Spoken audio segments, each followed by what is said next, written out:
Well, good morning, and good morning. Welcome to the International State of the Metro, hosted by Global Chamber San Antonio. I'm Christopher Herring, and I'm the Executive Director. And this morning we have a nice presentation for you.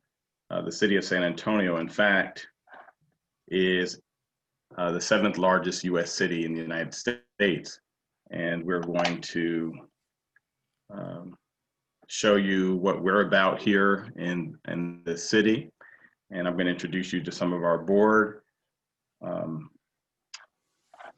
going to now go into the presentation.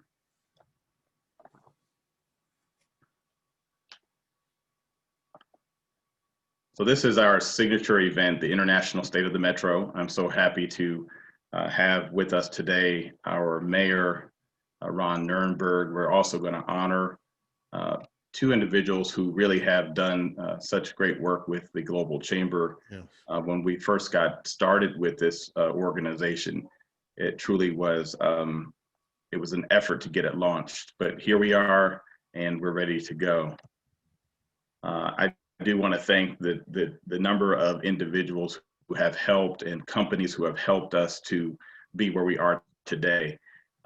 We've always had a large board of advisors, and I just want to thank each of those individuals who are listed for their support over the years.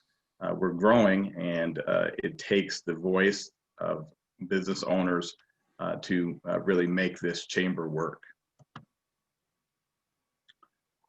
I'm going to quickly give you an overview of the Global Chamber San Antonio.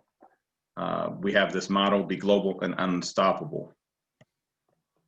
As I've been on this journey with the Global Chamber, we've had the privilege of being able to work with other influencers who have helped to make Global Chamber what it is today in San Antonio. The U.S. Global Leadership Coalition partners with us to have leadership roundtable events. We also are on the board of the San Antonio Council for the International Visitors. This allows us to provide support to the U.S. Department of State's mission of citizen diplomacy.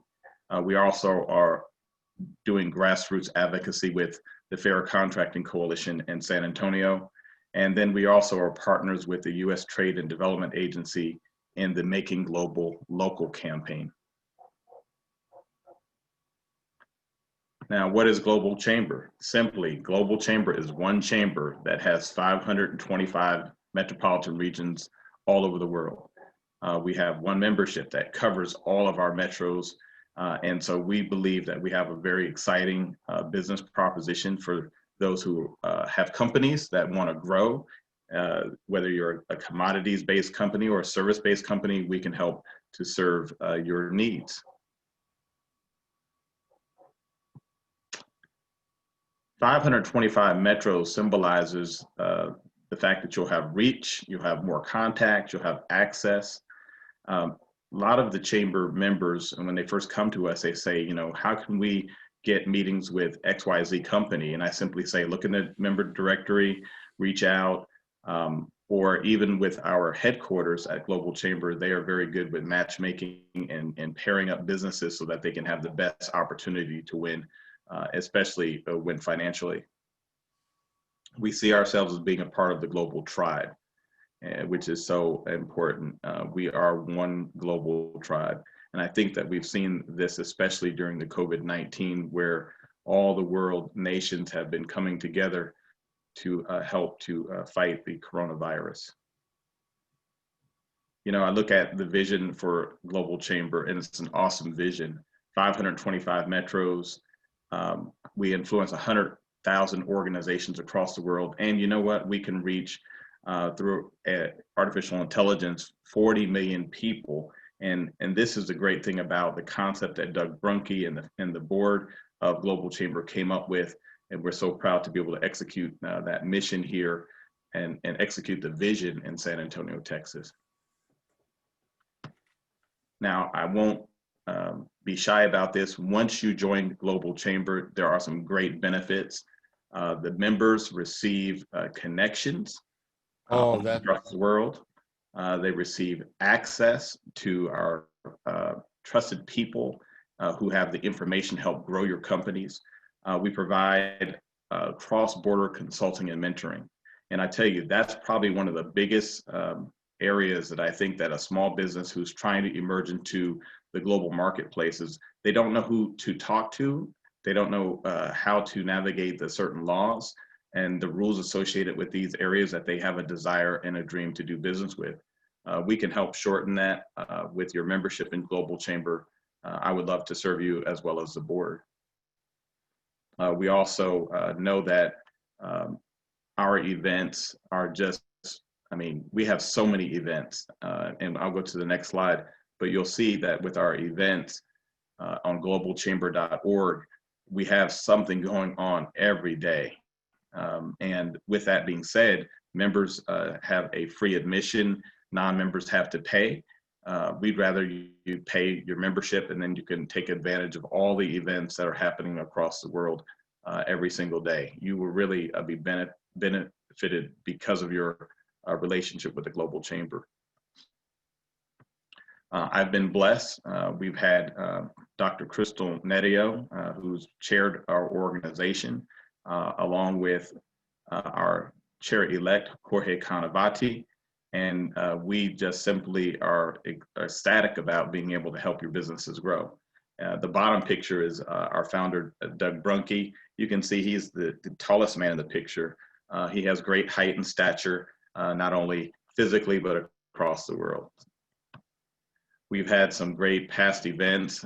For instance, our chair-elect, Mr. Canavati, had emphasized the need to have some form of education around business travel during the COVID-19. And so we were able to bring in the San Antonio International Airport, the Deputy Director, Tom Bartlett, and Jennifer Jenks from Delta and Aeromexico, who talked about the changes that the airport has actually had to go through and how the airlines are responding to the challenges of COVID-19. Our chair-elect did a great job.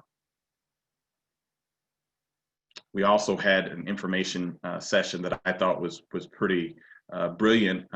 Peter Graybeck, who is the project manager of the Minority Business Development Agency, provided his own assessment called The Surprising Resilience of U.S. Trade During the COVID-19 Lockdown. And that event was definitely one that was well remembered.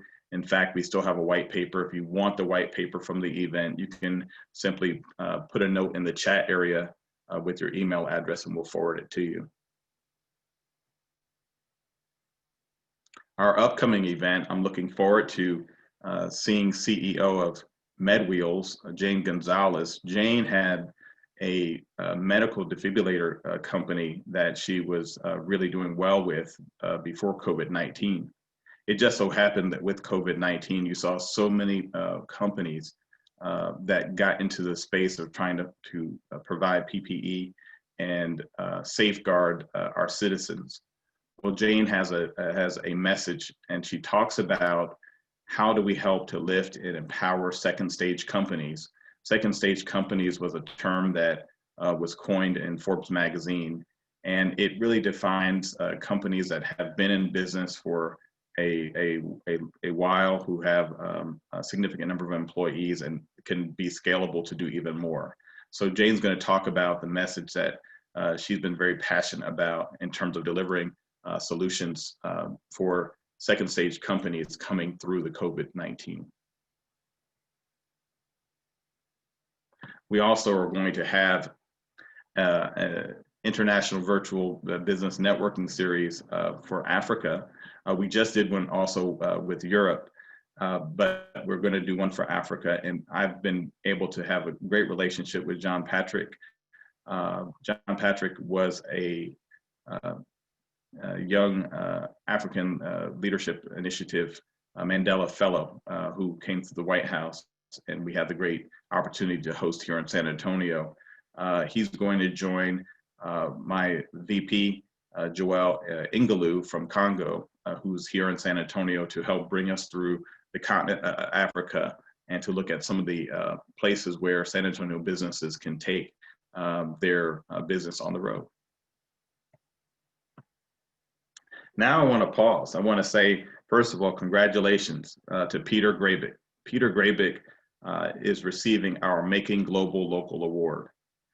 Peter has really given his heart as a project manager working for the Minority Business Development Agency. You're going to hear Peter a little bit later. Actually, we put together an international report card that will provide to the metropolitan area of San Antonio. But his consultation, his work, and his guidance has been just tremendous. And we're so proud of him. As a collaborator, he's done such a great job with our chamber. He really puts his all into everything that he does. And again, you can get his white paper just by putting in something in the chat box, and we'll respond after today's event. So congratulations, Peter. And at this time, I'm going to stop the slideshow. I'm going to give Peter Grabick a couple of minutes to say words. Thank you, Peter. Chris. Can you hear me? Sure can. Okay, thank you. Thank you for this award and the recognition. I truly do appreciate it. I've had a very fortunate background. I'm from San Antonio. I grew up here, and I was very fortunate after college to fall into an international career. The first 15 years of which feels like maybe 3 or 4 days looking back on it. I was primarily working in the private sector, and I was able to travel and see much of the world. My goal throughout much of that time was get to the next country. Over the last 4 to 5 years, I have had the privilege and honor to contribute to public service, working through the University of Texas at San Antonio Institute for Economic Development in both of their units that focus on international trade, one being the Minority Business Development Agency Export Center, where currently I work with companies anywhere in the US that are minority owned and have a capacity for export, helping them access international markets with a focus in Latin America. And the Small Business Development Center International Trade Center, which works very closely with the Small Business Administration in helping small to medium-sized entities in Southwest Texas get access to international markets, including obviously the San Antonio metro area where we are based at the University of Texas at San Antonio. Just very quickly, I'm very appreciative of this reward and recognition. There's a saying I've once heard that, there's 2 types of leaders, those that try to be someone and those that try to do something. I'd like to think that I strive for the latter. And one of the things that I don't think that I do enough of is to thank others for the contributions that they've had in my development and for the opportunities that they've provided me in order to help serve the community. And I just wanted to mention a few of them. Specifically around the international trade area at the Institute for Economic Development, I want to thank Mr. Doug Smith, Mr. Orestes Hubbard, and Mr. Roderick McSherry. I definitely want to send a thank you to Christopher Herring, who has taught me a lot about community outreach and development, Daniel Rodriguez at the International Trade Administration at the Department of Commerce, who's based here as well, Sherry Dalachahi, who's with the city, who has mentored me in many scenarios, Jorge Canavati. I can go on, and there's a large list of people who have helped and influenced my development in both large ways and small. And I will speak here in a few minutes to some of the organizations around town that work in the international space who, I feel privileged to work with, and I hope to work with increasingly in the future as we work towards a more unified, integrated role on helping the city and metro area become stronger in the international space. So I know that I can get verbose. I will pass the puck and let the next individual speak. Thank you again for the recognition, and I look forward to continuing to serve the community in this capacity. Thank you. Thank you so much, Peter. And we're giving you a virtual round of applause. I just sincerely want to thank you again. So, we were on this journey as a global chamber to establish ourselves, and I was very fortunate to be hired by Global Chamber to lead Global Chamber San Antonio. And we've actually even formed Global Chamber Texas, which is more or less like a steering group that helps all the executive directors in the state of Texas. Well, a person who has been my champion and who came without fail to say, "I'll help," was Dr. Crystal K. Nedio. Dr. Nedio is the CEO of Prosperity Solutions. It's a government contracting business. She has literally given her heart, soul, her finances, her meeting location at her office in San Antonio. She has given us her staff, and she has given us her all. I just want to give her the special recognition that she deserves as a founder of Global Chamber San Antonio. Dr. Crystal Nedio, you have the floor. Thank you so much for the kind words. It's truly been an honor to serve over the last few years as chairwoman. I had not only amazing time working with the members, but also the board members as well. They were so passionate about what they did and saw the vision for San Antonio in the sense of working internationally.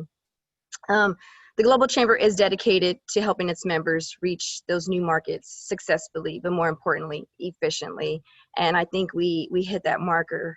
So I'm excited that we do have a few success stories under our belt, with many more to come. So thank you, Doug and Chris, for the opportunity. It's been an amazing journey. But more importantly, you guys have made a vision for San Antonio, and it really has become a reality. And that's the beauty of what we do, right? So I leave it in good hands with Mr. Jorge Canavati. I now pass you the torch. I think you're going to do an amazing job, not only with your leadership, but with your strategic planning as well. So with that said, thank you to all of our board members over the last few years, as Chris had mentioned. They have been extremely instrumental in allowing us to be successful. And thank you to all of our sponsors. And again, thanks to Doug and Chris for allowing me to be a part of this. So thank you. Well, again, thank you so much. And I sincerely like to say you've made this organization what it is.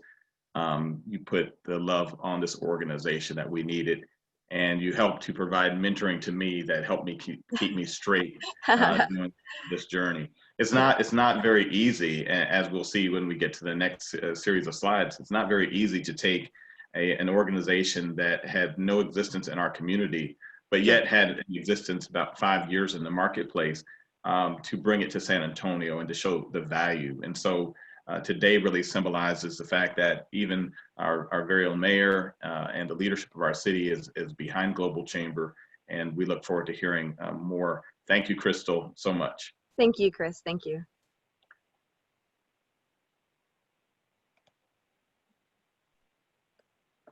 I want to pause for a second. I want to acknowledge the City of San Antonio and Passport San Antonio for being our sponsors, along with Edwards Aquifer Authority.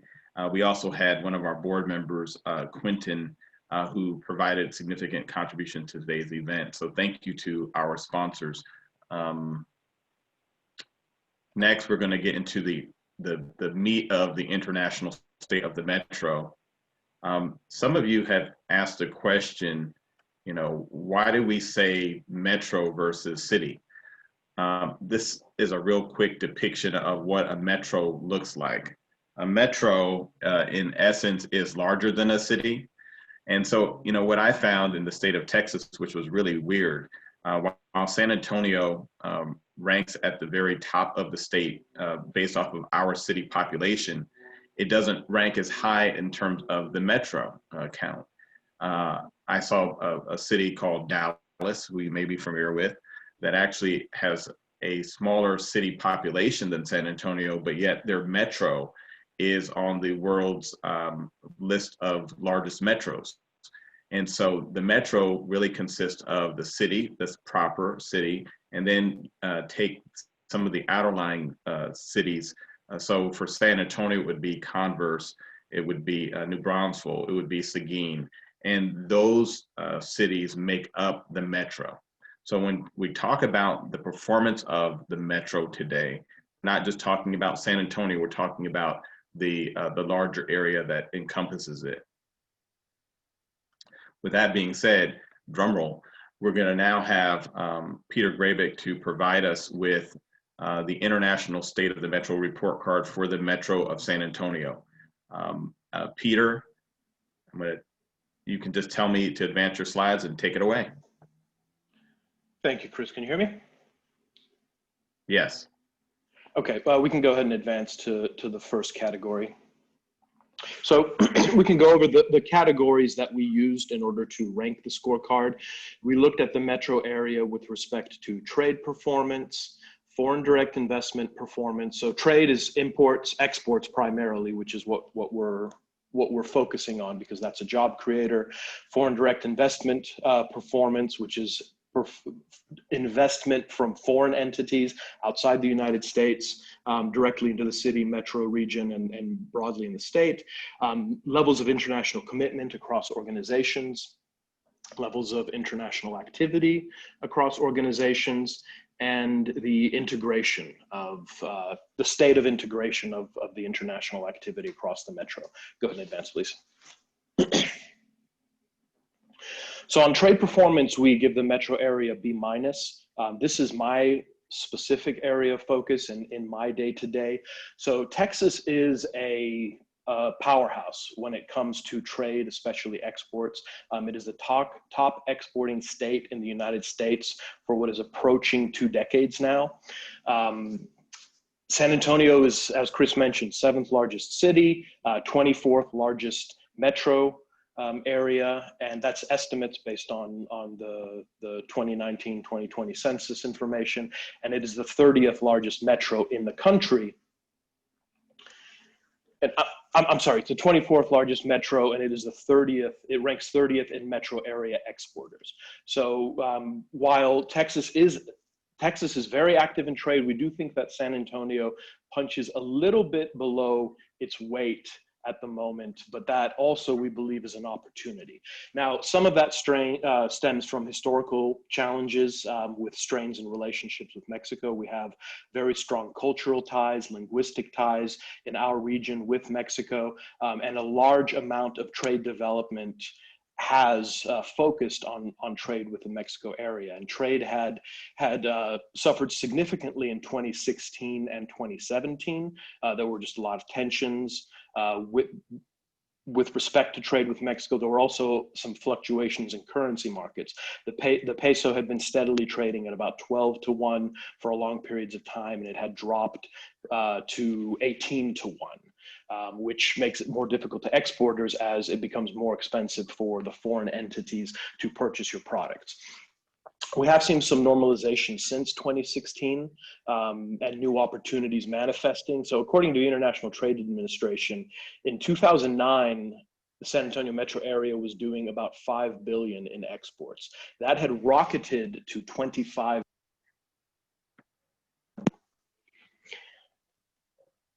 Excuse me, can you hear me? Yes. Yes, and then it had dropped to around $5 billion again in 2016. So, but it had begun to recover at a rate that we are estimating, just looking numerically at the rate, that it may hit that number again around 2022. However, we do think that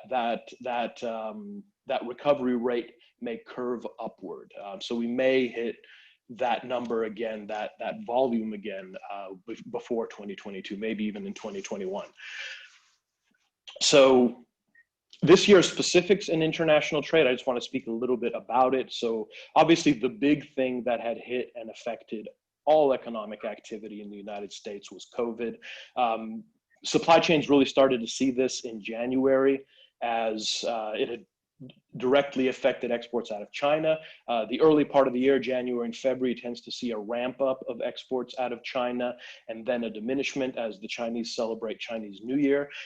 We saw those areas strongly affected in January, and it really kind of brought out in global supply chains, and this is largely larger companies, a problem in overdependence to the Chinese market for several areas of supply chain integration. And that's one of the areas that I think will be addressed in the future as we begin to come out of COVID and resume normalized economic activity.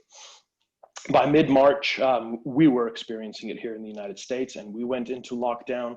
With respect to trade, I had recently provided data kind of showing a surprising resilience in trade. Using the last 3 years as a benchmark on a year-to-year average, trade had bottomed out down about 34 to 35% in April, and it had actually recovered by July. Exports were only down 10%, imports were only down 3% when compared to the last 3 years average. So trade has seen a V-shaped recovery already. This is historical data. I got this data specifically from UN Comtrade. So we have seen a recovery in exports. We definitely encourage firms to engage in exports, as it has already shown to have a degree of resiliency.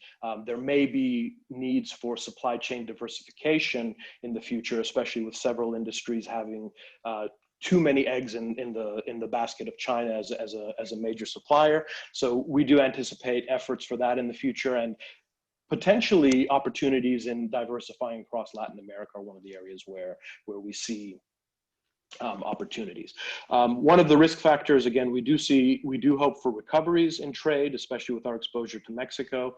The AMLO government does provide some risk factors, however, especially in some of the positions they've taken on tax posturing, and generally interpreted as anti-trade positions through the Mexican government, at least in the short term. But we have recently signed the USMCA agreement. It came into force here over the summer, and we do anticipate activity resuming normal levels, or continuing to resume normal levels as it has been over the last 3 years. For San Antonio and the metro area specifically, we see opportunities in the more focused role as a gateway to Latin America. Again, the prolific Spanish proficiency, amicable cultural environment.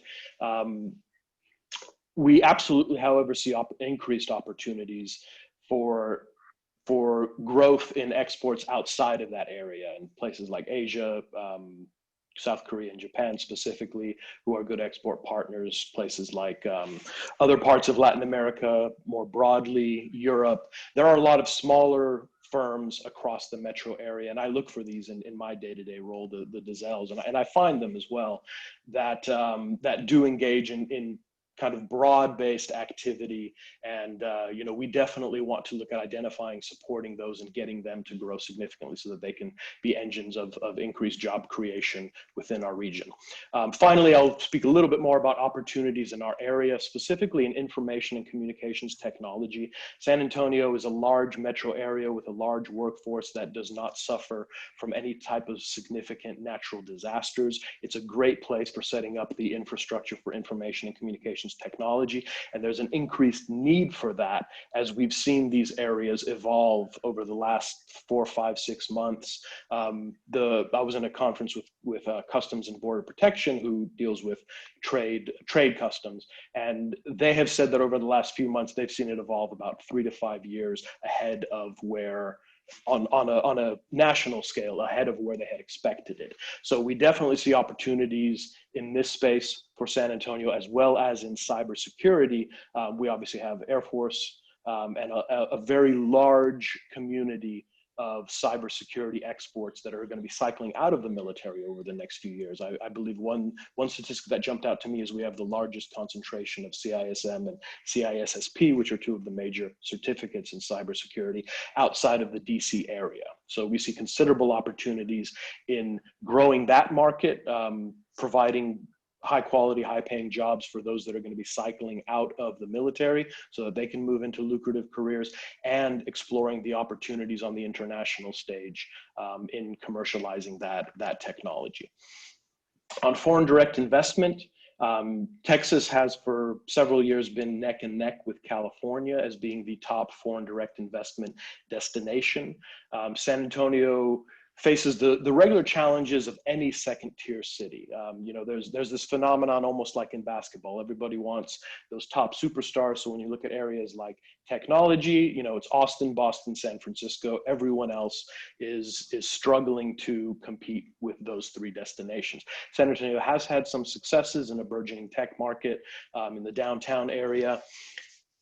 And we do see, especially with Texas, and I'm sorry, please advance the slide, especially with Texas's high position in foreign direct investment, we do see opportunities for increased amounts of that. I know that one of the organizations that focuses on this a lot is the EDF, the Economic Development Foundation, who works very closely with city economic development, and they have a program primarily to help firms investing into San Antonio have a soft landing. On the opportunities here, it's really about targeting countries that have a trade surplus. I don't want to get into the complex economics of current accounts and capital accounts, but when you have a trade surplus, one of the things that you need to do to balance that out is provide foreign direct investment. The United States, very fortunately, anytime there's a crisis, it's a test. And in both the 2007 financial crisis and the crises of COVID, our financial system has proven to be extremely resilient. There have been more challenges on addressing the broader economy with employment, but again, we're focusing on international trade. Targeting countries with an export surplus that need to provide foreign direct investment is really the way to go. And some of the big ones that we've been focusing on are places like Japan, potentially places like Germany. Canada has a small trade surplus, but in general, looking at opportunities with firms such as those to bring foreign direct investment into our metro area and leveraging that gateway to Latin America for other parts of the world. I think that is a strong strategic opportunity for San Antonio to increase its foreign direct investment performance. Currently, we give it a B-. On the foreign direct investment, we do have one recommendation, and that's having a more holistic approach, especially with several of the other international organizations or organizations within San Antonio that participate in international trade. And I'll speak to a few more of these as we move into other categories. As I mentioned, the EDF really focuses on the soft landing, but I'll speak to that more when we get to alignment, but definitely one of the recommendations is holistic approach of having the EDF perhaps tap several of the other organizations to provide a more holistic picture to firms that are looking at doing foreign direct investment. Rather than just showing them downtown, I would recommend, driving them through the hill country, letting them see how large our roads are as you leave downtown and go through so broadly through our sprawling metropolis, which is very different compared to the more centralized cities across much of the rest of the world, which was developed before the automobile was invented.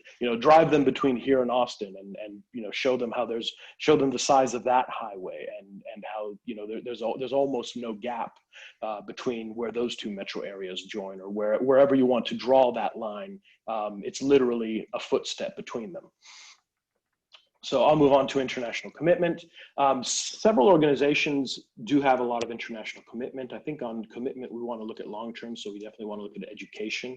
UTSA, for example, as of March 2019, tracked 922 students from 86 different countries.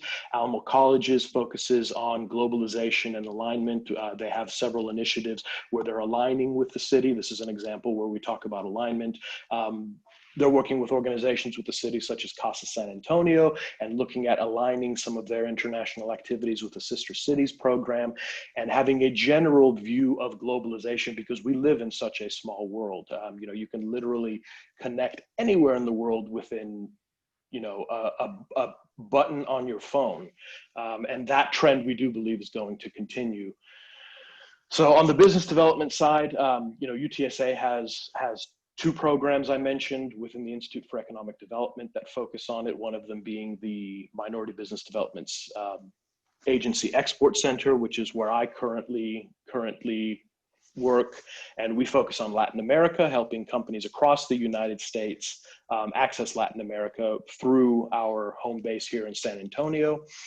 We also have the Small Business Development Center International Trade Center, which helps small businesses in the Southwest Texas region access international markets, and also is a flagship, which many people may not know this, but the Small Business Development Center network, there are 1,000 of these across the countries that help small businesses get up and running. And through San Antonio, we are expanding this network internationally. I believe that they've opened, it's at least 230 of these centers, primarily across Latin America.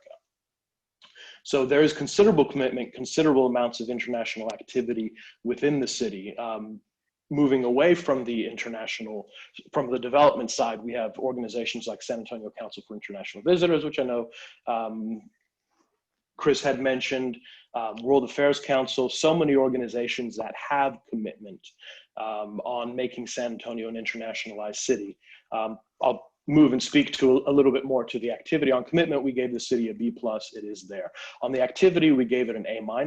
And one of the other organizations that I want to focus and highlight here on activity is really our cherished San Antonio Spurs, who over the last 2 decades, in addition to providing this city, I believe literally the highest winning percentage in all of professional sports over the last 2 decades, has really been at the forefront of internationalizing the NBA over the last several decades.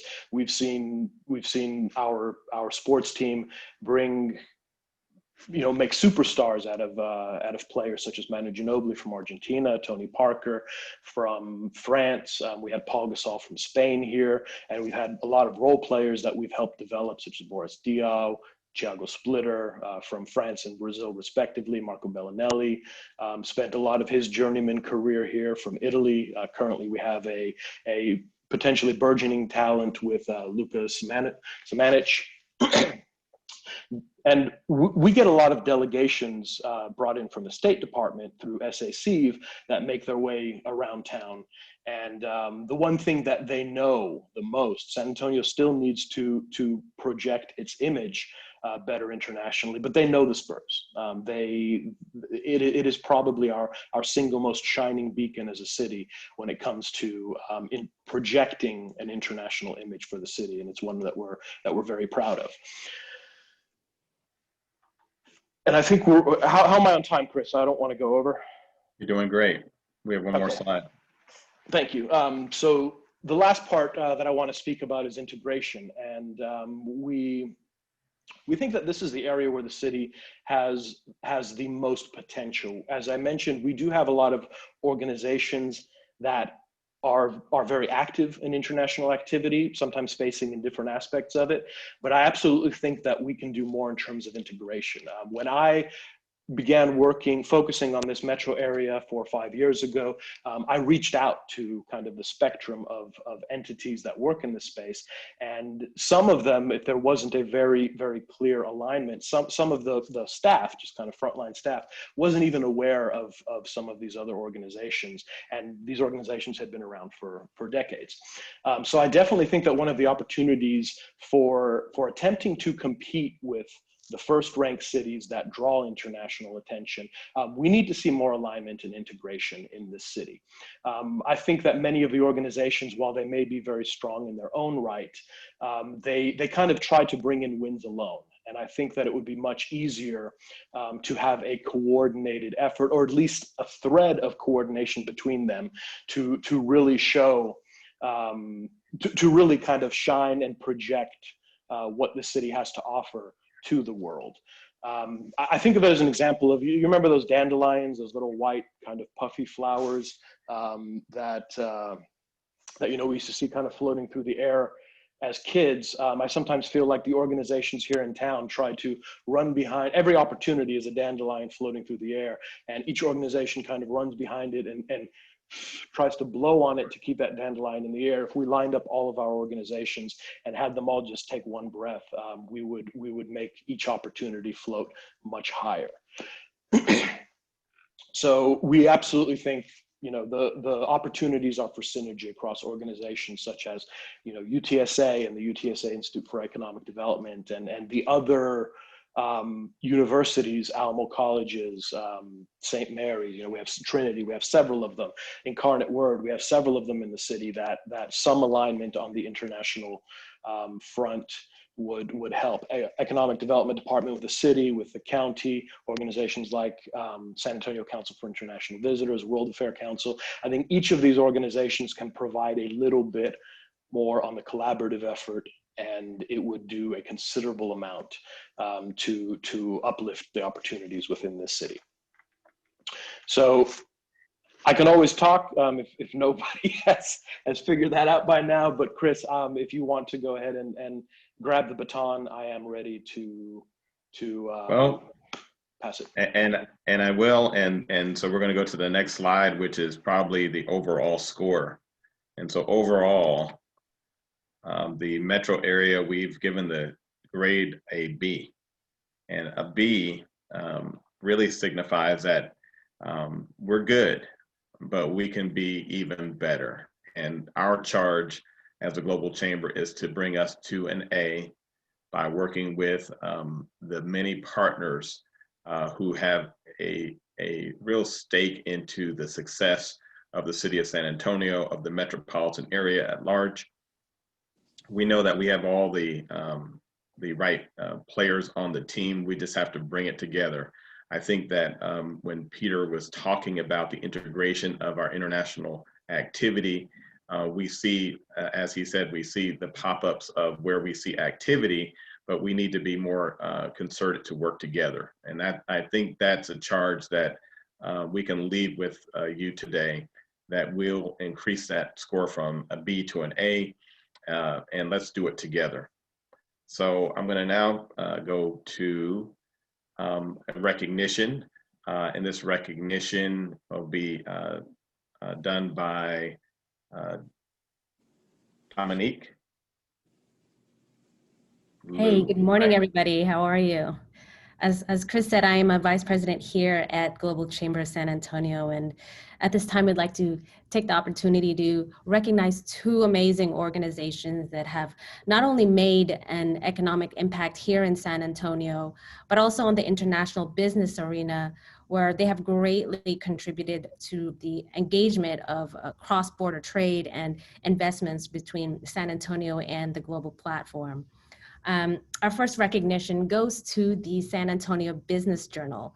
They were founded in 1987, and they are also one of the largest and most trusted business publications here in the Central Texas region. Some of their popular features are the annual Best Places to Work Awards. Now you'll see this, on social media, or a lot of the companies that they have named. It's this little square with colors on it, and it'll say Best Places to Work Awards. And I'm happy to say that I've actually worked for one of those companies.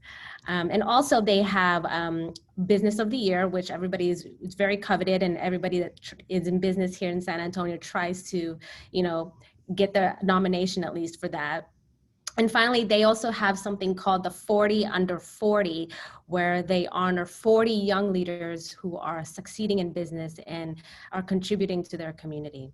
So we'd like to go ahead and thank the San Antonio Business Journal for creating an avenue where leaders around the world can have an insight to the many great things that our city is doing. And secondly, of course, is our beloved Spurs Sports and Entertainment Organization.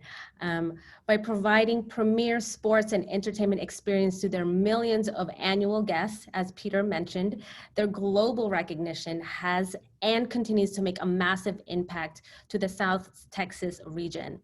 And in doing so, they have been recognized as one of the most organized companies in the world, becoming a benchmark for other franchises on how to build high-level results in the business of sports.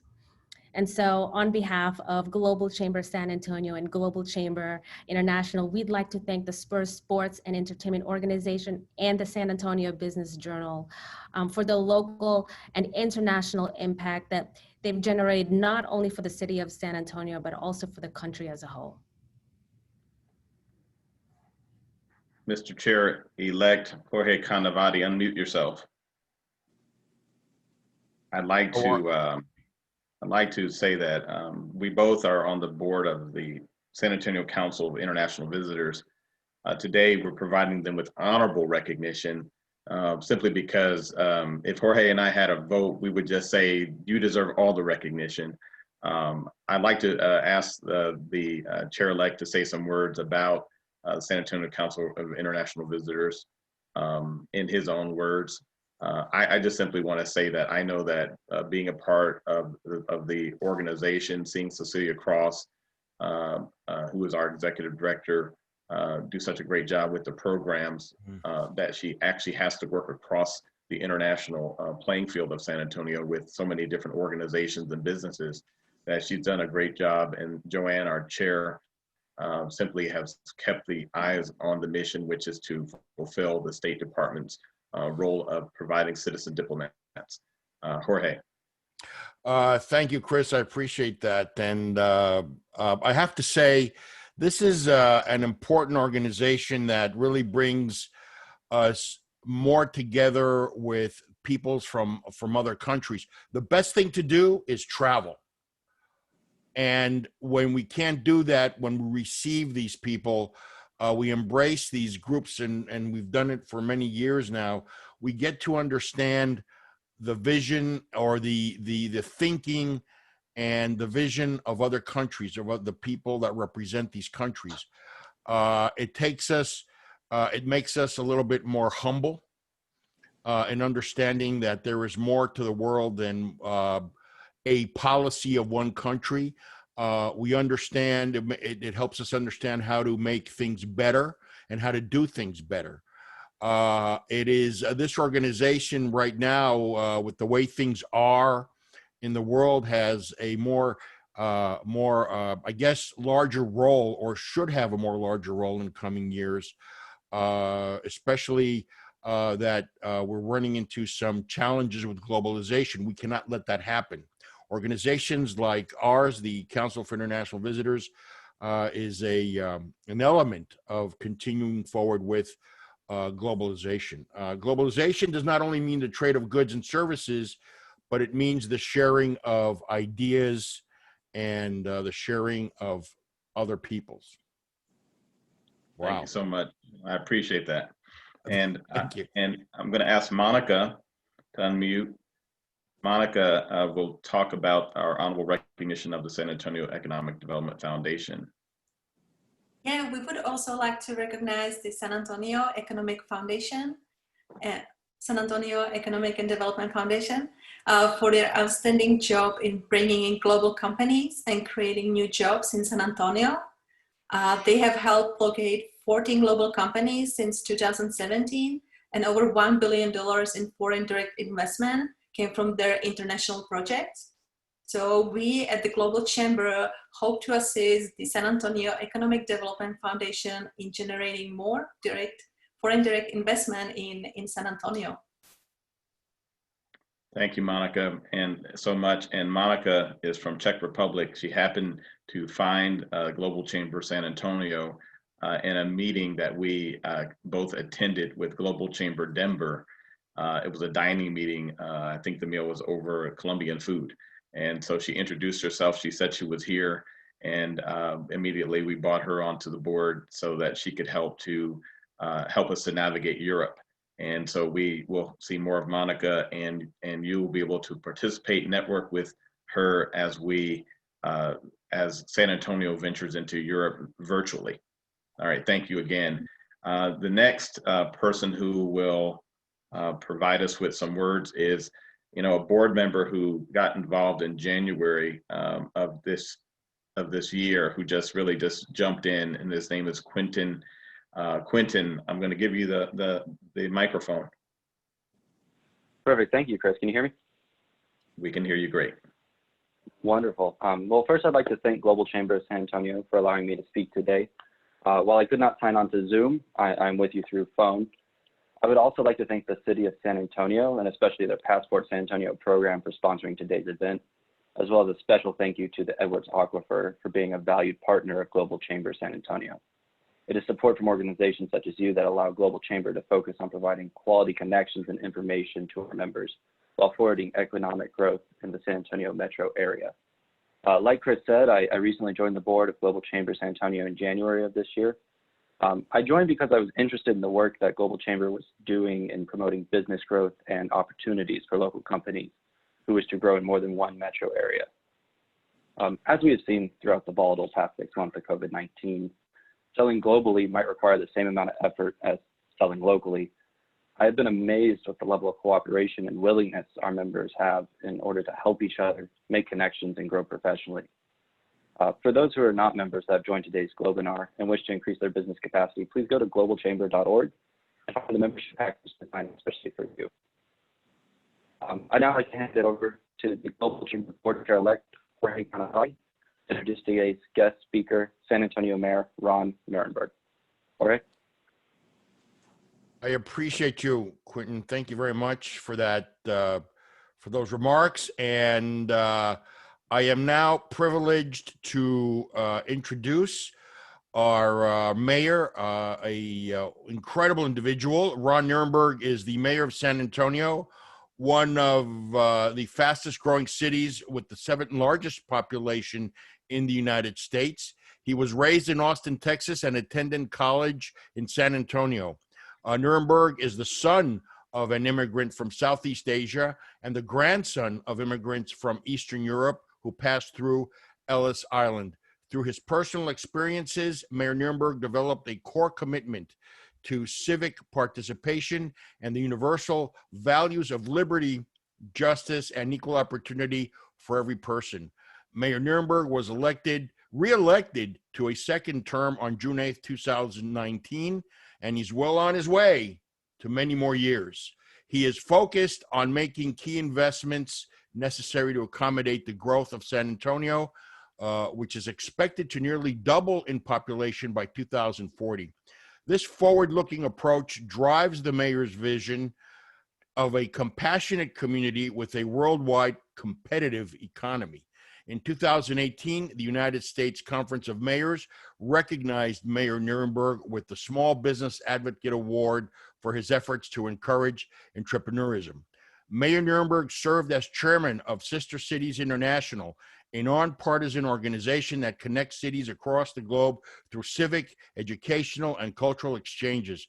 He currently serves as a chair emeritus and continues his involvement with the organization. The city of San Antonio enjoys active and productive sister city relationships with 11 cities worldwide, and Mayor Nirenberg has been an active participant in establishing productive people-to-people relationships through worldwide community partnerships and volunteer action.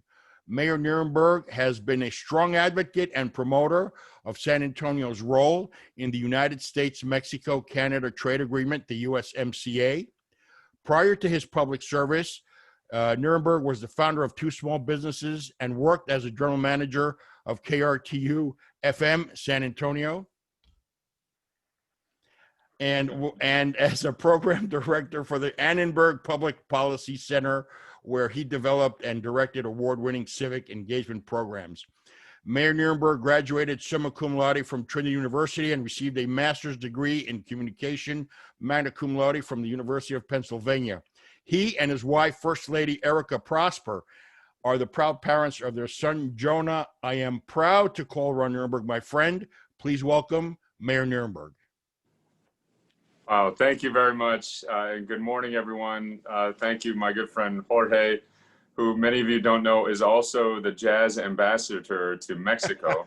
Thank you very much for the introduction, Jorge. It's great to be with the Global Chamber. I appreciate the opportunity to visit with you all. For this wonderful event, International State of the Metro. I'd like to thank also Christopher Herring for extending a special invitation to speak with you today. I believe very strongly in the power of international relations and the benefits that come from maintaining and leveraging these important ties.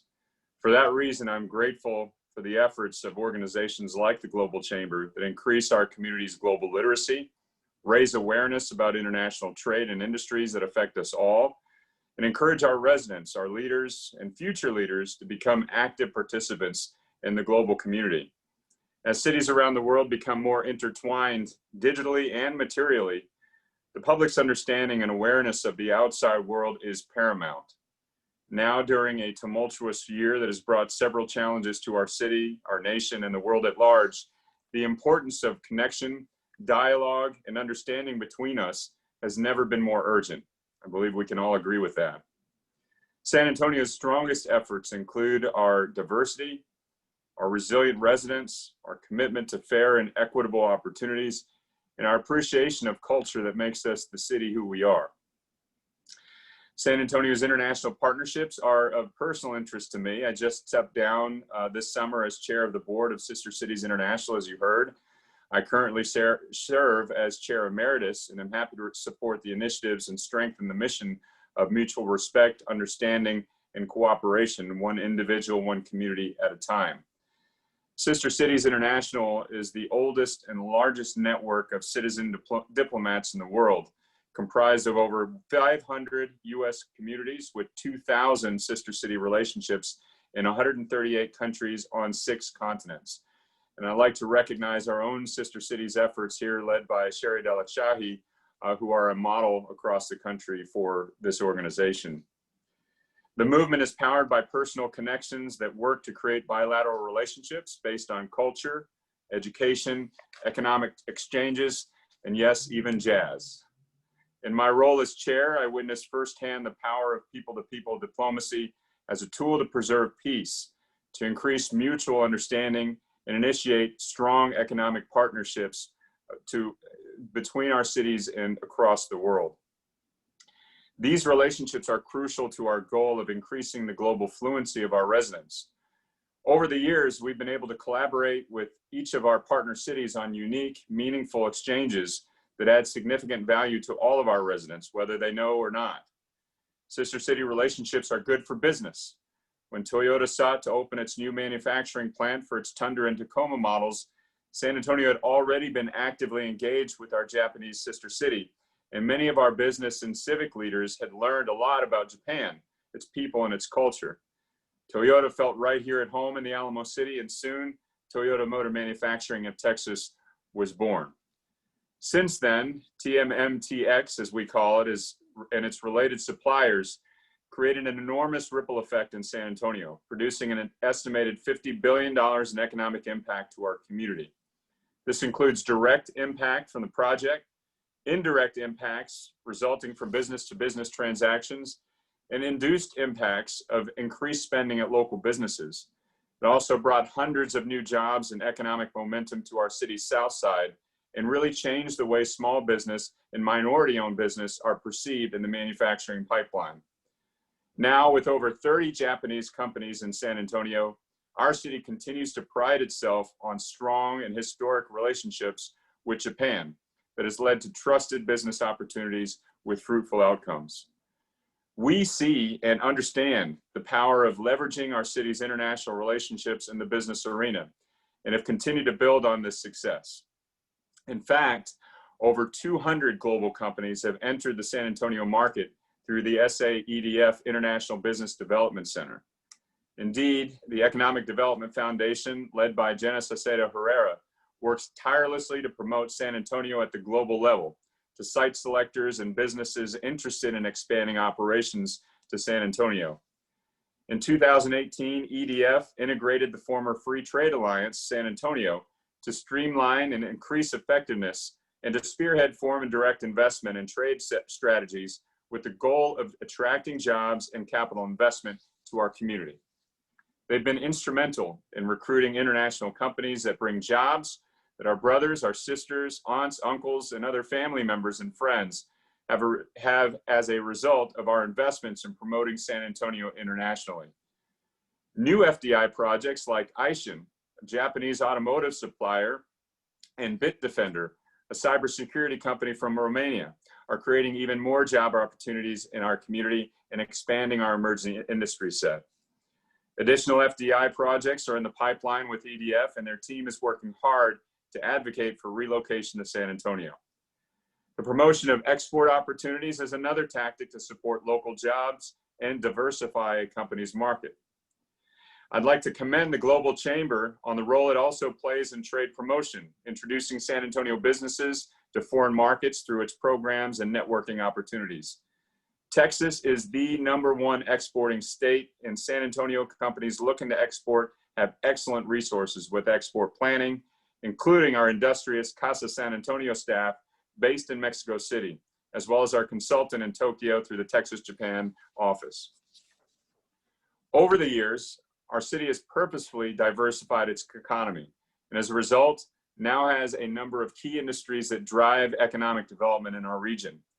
These industries include a vibrant advanced manufacturing industry that continues to attract new investments to our city, as just mentioned, a well-developed and innovative life sciences and healthcare sector that has an economic impact of more than $40 billion a year, our thriving cybersecurity ecosystem, second only to the Washington, D.C. area, a mature aerospace industry that employs 13,000 people and has grown by over 400% in the last 25 years.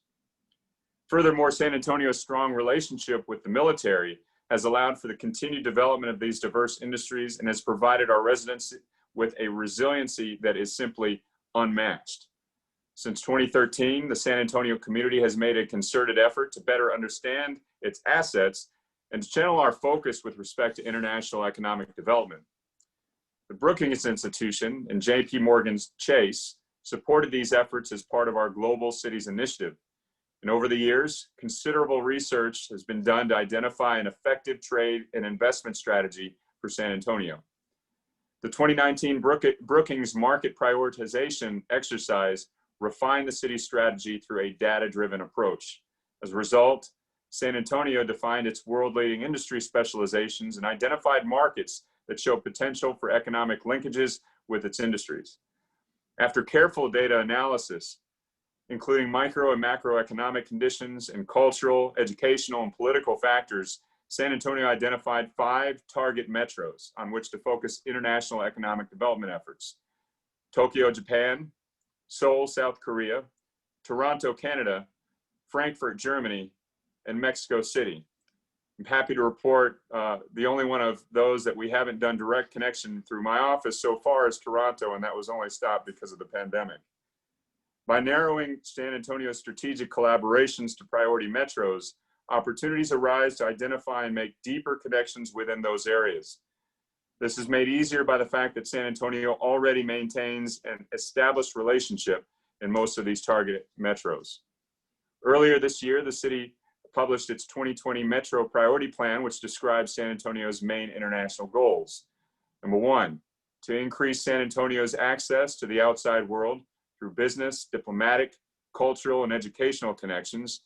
And 2, to elevate San Antonio's reputation as a global leader through targeted tactics based on strength and depth of our metro relationships. The city will continue to leverage its existing relationships with San Antonio's international sister and friendship cities. We'll also implement additional strategies aimed at narrowing the focus at our target cities through an innovative approach with these combined above efforts. As with many across the nation and the world, COVID-19 has had a devastating impact on our economy. In particular, our tourism industry, with an annual impact of $15.2 billion, has greatly struggled during this time, as we all know.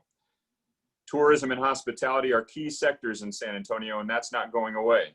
Employing over 140,000 people, 1 in 7 local employees, generating $15.2 billion annually. Prior to the pandemic, 40 million people visited San Antonio each year, as the city is home to 2 of the top tourist destinations in Texas, the Riverwalk and the Alamo. With restrictions on travel, loss of convention business, and closed hotels and restaurants, the industry is only just beginning to start the slow road to recovery after the shock it received. Of the 40 million visitors, approximately 2 million come from outside of the US, with the vast majority, 1.8 million of those, arriving from Mexico. Direct flights between San Antonio and Mexico were suspended for several months due to the pandemic, and land crossings at the border is still restricted for non-essential travel. The near future for the industry will be difficult, as demand for hotels fell close to 50%, with a resulting plunge in room revenue. Combined with nationwide travel and on course to lose $500 billion by the end of 2020, the effects of the pandemic are 9 times worse than losses experienced after 9/11, according to Visit San Antonio. Taking all of this into account, it's clear that we have a long road of recovery ahead of us. Fortunately, the landmarks and attractions that make our city the top tourist destination in Texas are not going anywhere, nor is our reputation for authenticity and hospitality. These factors, along with the UNESCO Creative City of Gastronomy and World Heritage designations, offer hope, promise, and a road ahead for our hard-hit tourism industry. With cultural tourism representing one of the largest and fastest growing global tourism markets, San Antonio, with our 2 UNESCO designations and historic downtown area, is ideally situated to attract culturally focused tourists from around the world. Indeed, international heritage tourists stay longer, spend more, and embed more deeply into a community, providing promise for our future tourism and hospitality industry. Another promising avenue for our city during this time of COVID-19 are our research institutions. With global reach, Southwest Research Institute, for example, supports government and commercial clients worldwide in an array of program areas, such as aircraft maintenance, nuclear waste disposal, and engine emissions, as well as fundamental exploration of the solar system.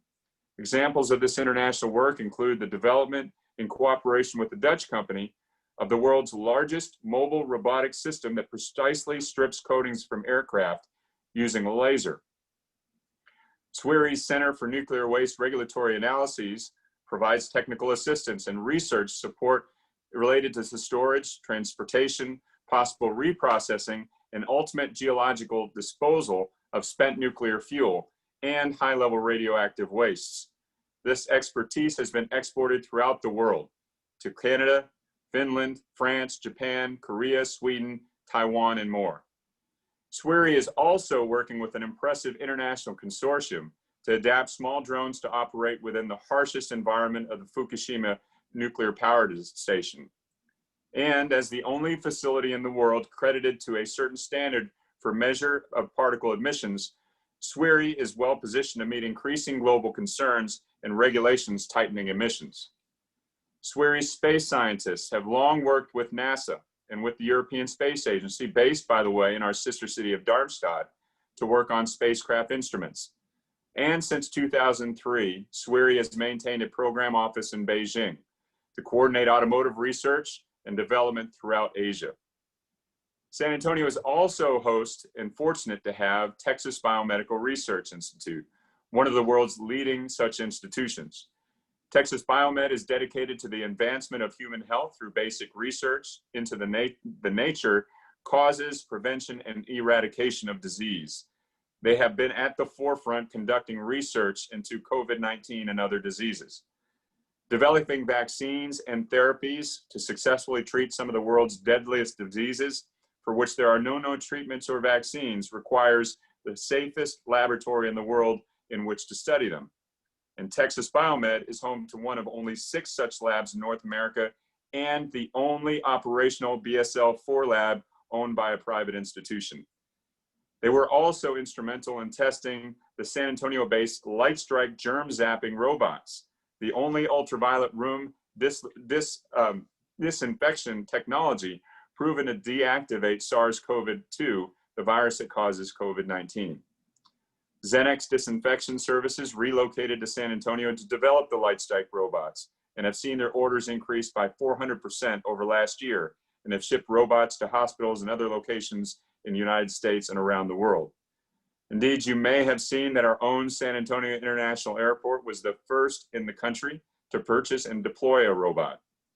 The airport is leading in other ways as well. Although they have been hard hit by COVID-related travel restrictions, passenger screenings continue to rise, with a 7-day rolling average now reflecting 6 points ahead of the national average. The overall trajectory is more aggressive than the US growth, a fact that we continue to share with the carriers as they plan their future schedules.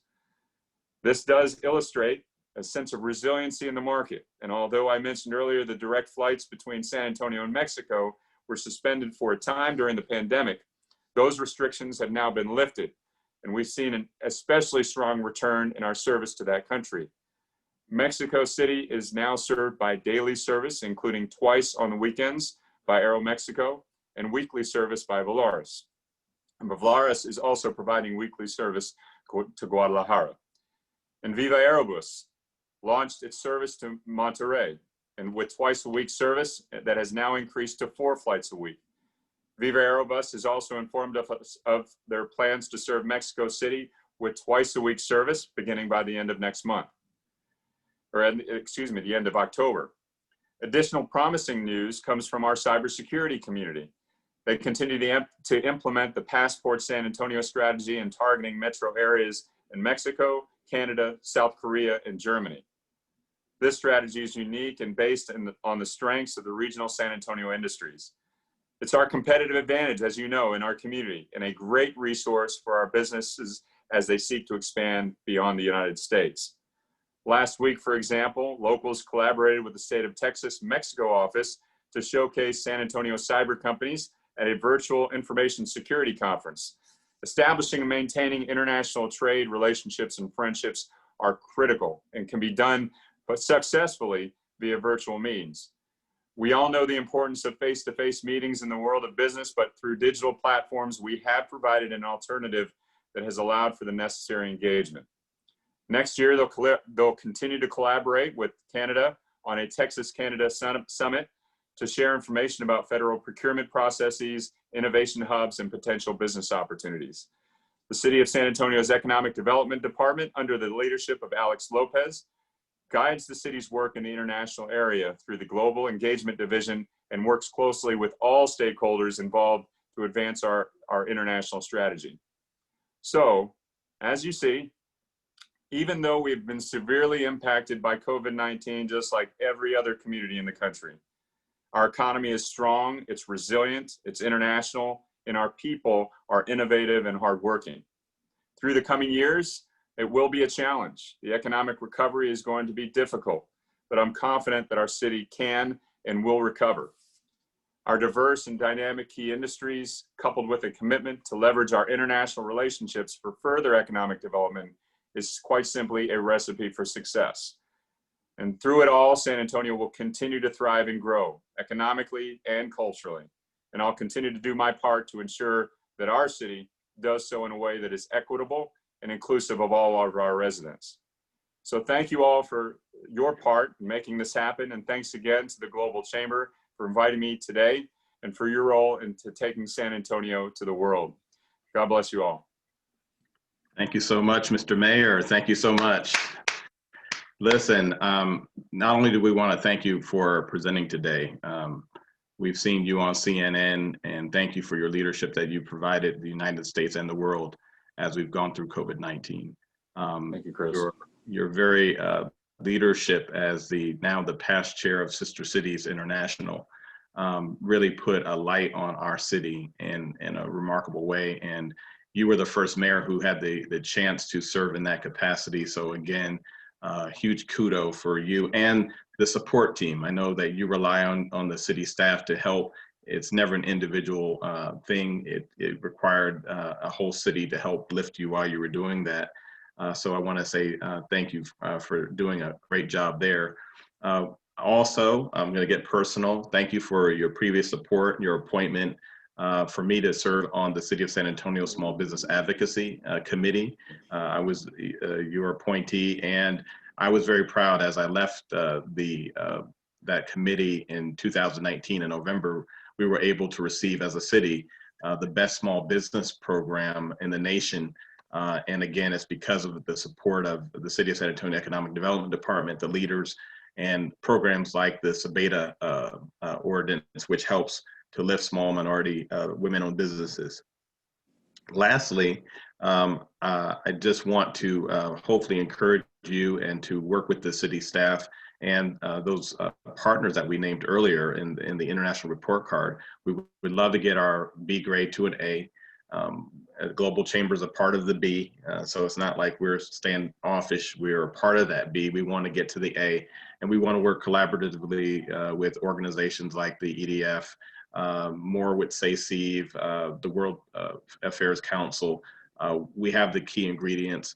And also we want to invite those private businesses who may not have belonged to any type of chamber, who are doing international trade and business. We want to invite them to the table so they can be more involved and see their numbers come up. So overall, Mayor, you get an A grade for your speech today.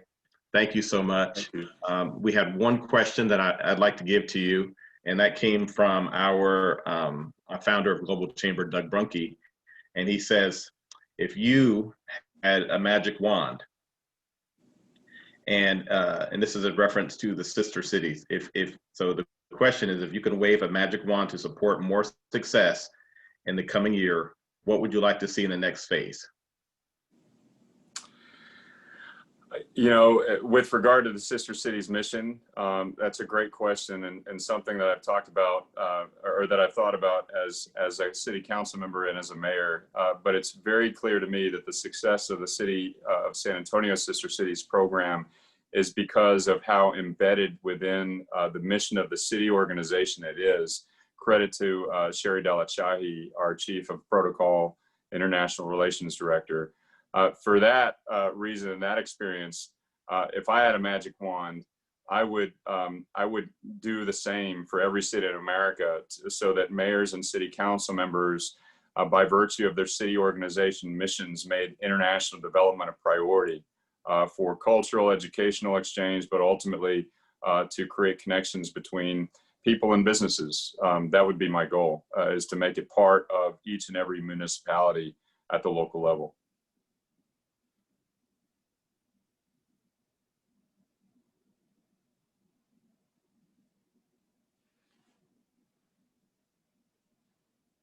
I think you're muted, Chris.